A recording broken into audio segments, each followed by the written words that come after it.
Hi guys, চলো আজকে আমরা টক ঝাল মিষ্টি চালতার আচার তৈরি করি।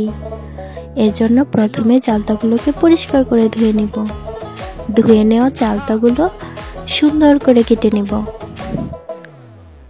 কেটে নেওয়া চালতাগুলো পরিষ্কার পানি দিয়ে আবারও ধুয়ে নেব।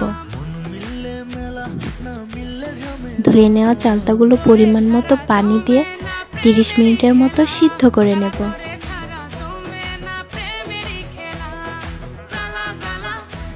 আমাদের চালতাগুলো সিদ্ধ হয়ে গেছে, এখন পানি ঝরানোর জন্য সাইডে রেখে দেব।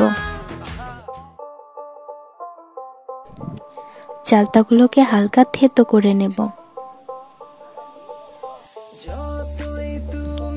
পরিমাণ মতো সরিষার তেল দিয়ে নেব।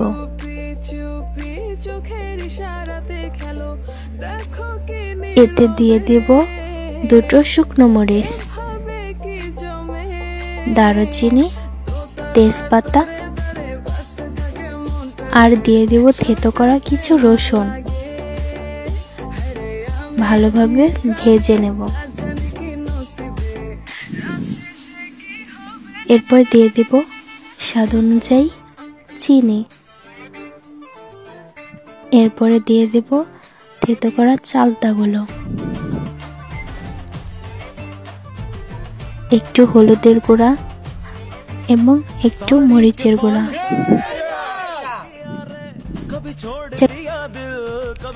হলুদের গুঁড়া, মরিচের গুঁড়া আর স্বাদ অনুযায়ী লবণ। ভালোভাবে নেড়েচেড়ে রান্না করার পর শেষে দিয়ে দিব জিরার গুঁড়া। এই তো শেষ আমাদের চালতার আচার তৈরি করা।